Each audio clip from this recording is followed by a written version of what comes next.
Assalamu alaikum wa rahmatullahi wa barakatuhu.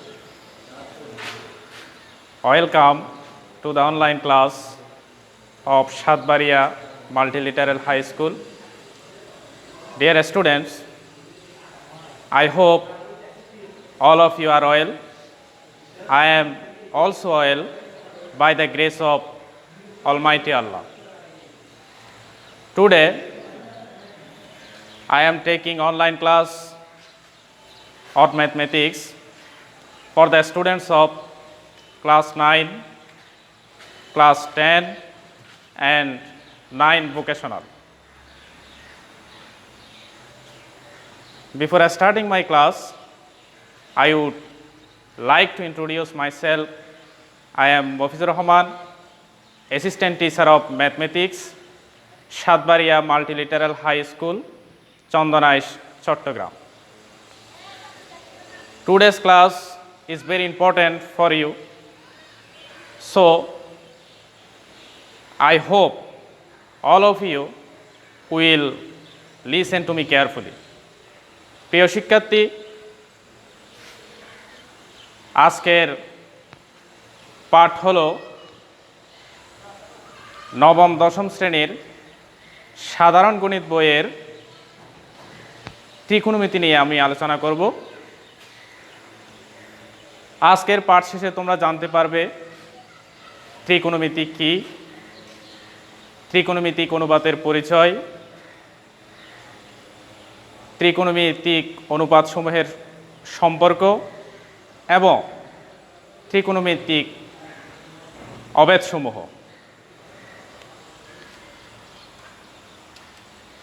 তাহলে আমাদের প্রথমে জানতে হবে ত্রিকোণমিতি কি।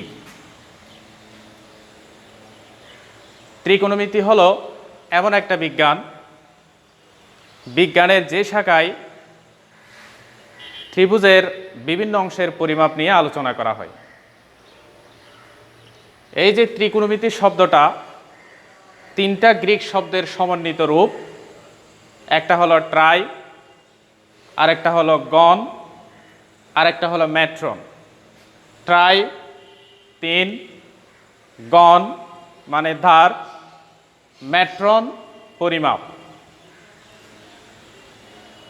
তাহলে ত্রিকোণমিতির সাথে সম্পর্ক হচ্ছে ত্রিভুজের সাথে। প্রথমে আমাদের জানতে হবে ত্রিভুজ কি। তিন বাহু দ্বারা সীমাবদ্ধ ক্ষেত্রকে বলা হয় ত্রিভুজ। আবার কোণভেদে ত্রিভুজ আছে তিন ধরনের: সূক্ষ্মকোণী ত্রিভুজ, স্থূলকোণী ত্রিভুজ, সমকোণী ত্রিভুজ। আজকে আমি দেখাবো তোমাদের সমকোণী ত্রিভুজের বাহুগুলোর সাথে ত্রিকোণমিতিক অনুপাতের কীরকম সম্পর্ক রয়েছে। সমকোণী ত্রিভুজ কাকে বলে? যে ত্রিভুজের একটি কোণ সমকোণ তাকে বলা হয় সমকোণী ত্রিভুজ। এবিসি ত্রিভুজ, এখানে বি কোণ সমকোণ মানে 90 ডিগ্রি, এই কারণে এবিসি এটি একটা সমকোণী ত্রিভুজ। সমকোণী ত্রিভুজের এখানে আমি তিনটা বাহু চিহ্নিত করলাম। এই তিন বাহুর তিনটা নাম আছে।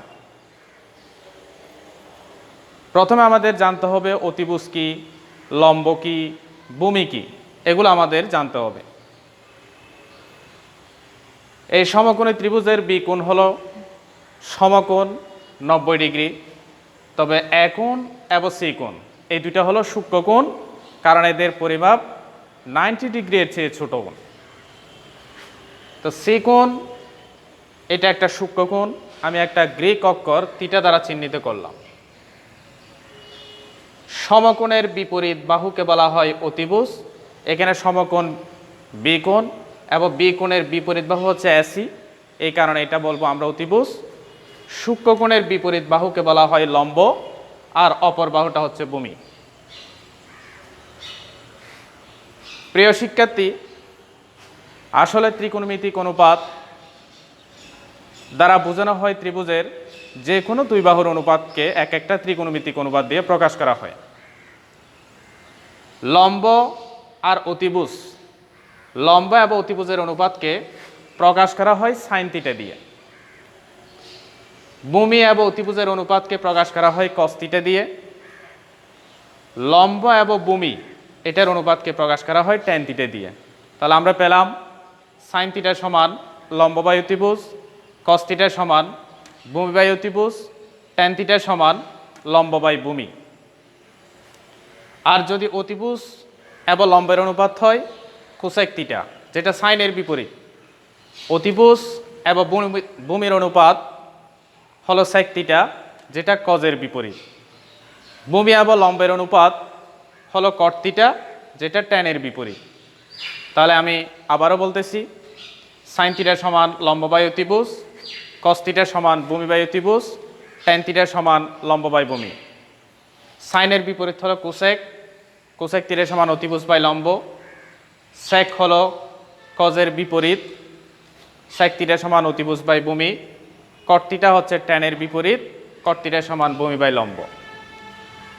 প্রিয় শিক্ষার্থী, এই যে 6টা ত্রিকোণমিতিক অনুপাত, এগুলার একটার সাথে আরেকটার সম্পর্ক আছে। আমরা এখানে দেখতে পাচ্ছি সাইনের বিপরীত কোসেক, কোসেকের বিপরীত সাইন। তাহলে এখান থেকে আমরা সাইন এবং কোসেকের সম্পর্কটা পেয়ে যাচ্ছি। সাইন থিটা সমান 1 by cosec theta, cosec theta সমান 1 বাই সাইন থিটা।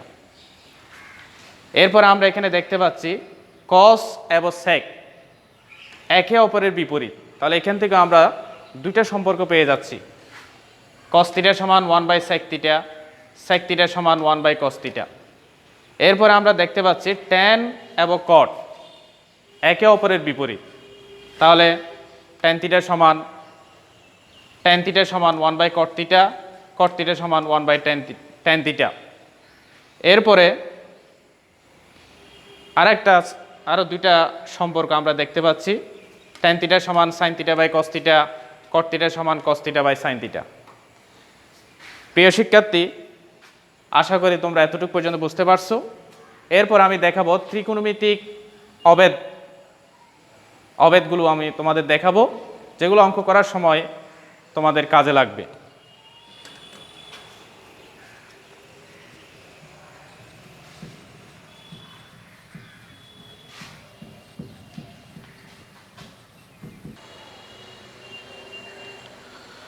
প্রিয় শিক্ষার্থী, এখন আমি তোমাদের দেখাবো ত্রিকোণমিতিক অবেদসমূহ, যেগুলো তোমাদের 9.1, 9.2 এবং দশম অধ্যায়ের অঙ্ক করার জন্য যে অবেদগুলো তোমাদের প্রয়োজন হবে।